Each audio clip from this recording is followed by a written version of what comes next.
everyone, Dr. Glassmoyer, welcome back.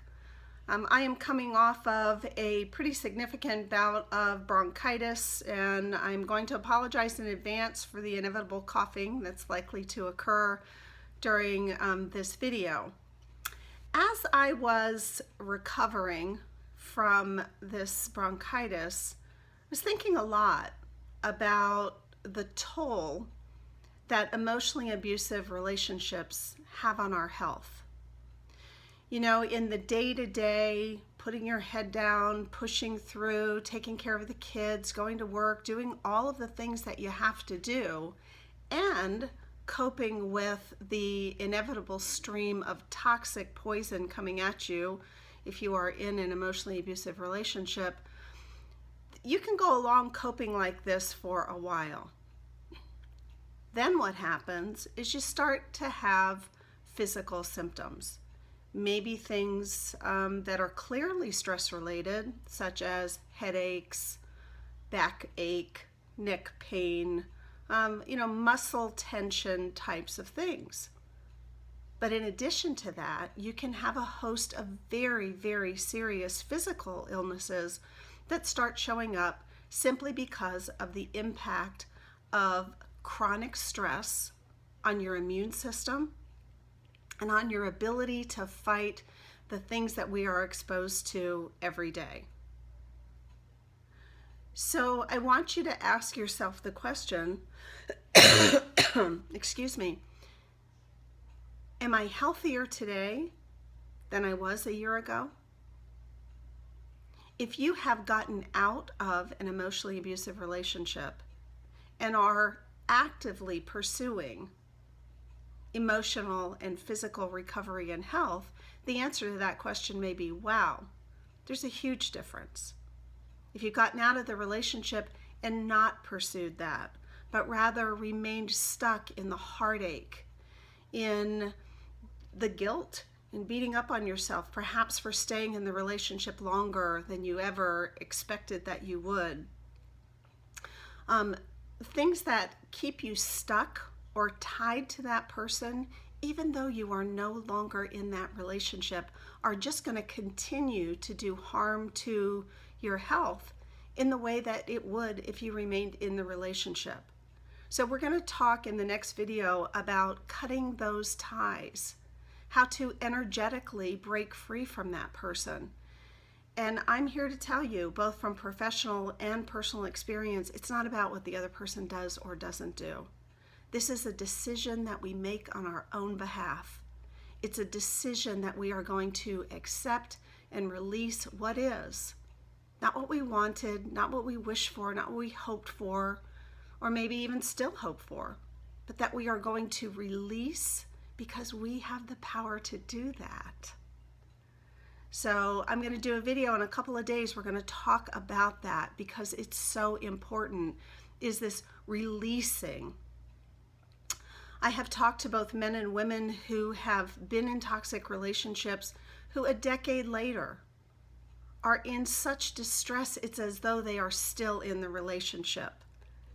You deserve better, and you deserve to take the time to find out how to really break free on an emotional and energetic level and what to do to make that happen.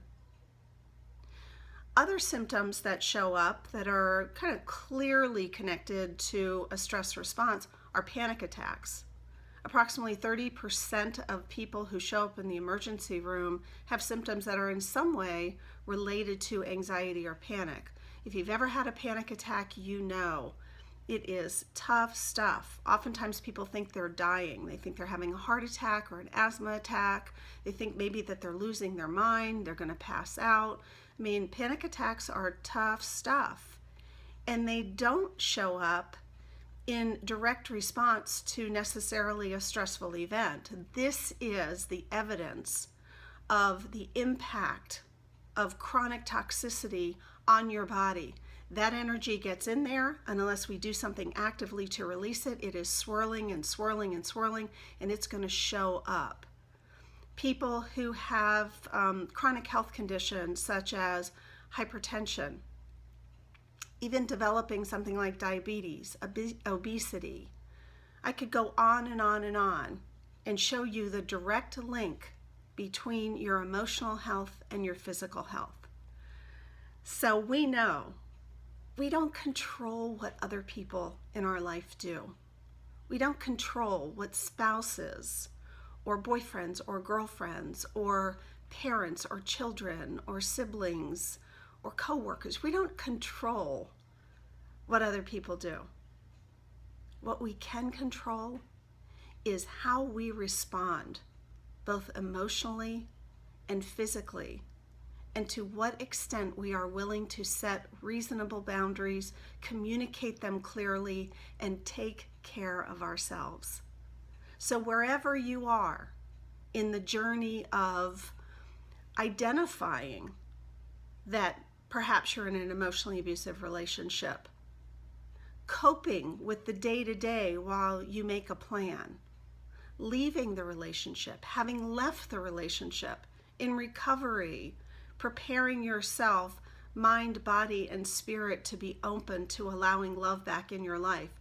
Wherever you are, you have the power to make choices on your own behalf. So get psyched with me. We're going to be talking a lot about this. I'm going to give you some really tangible things that you can start doing. And at the end of the week, a surprise, something from my heart to yours that will help you, that you can use on a day-to-day basis, a gift from me to you to really help you along this journey of healing wherever you might be. So I'm going to continue my healing here from this bronchitis. Didn't do too bad with the coughing today. And I'll look forward to being connected more regularly now that I can actually get a sentence out without a coughing fit. So thank you for staying in touch. I love hearing from you. Appreciate every single one of you, and I appreciate what I see in terms of your willingness to be vulnerable, to share from your experiences, and to help other people who are going through this very, very difficult and confusing journey in recovering from toxic relationships. So go out and make it a good day. Notice that even when you think you don't have a choice, when you're feeling like the world is crashing down in on you, you still do. And I'm going to help you to identify that. So take good care. I'll look forward to seeing you soon. Bye-bye.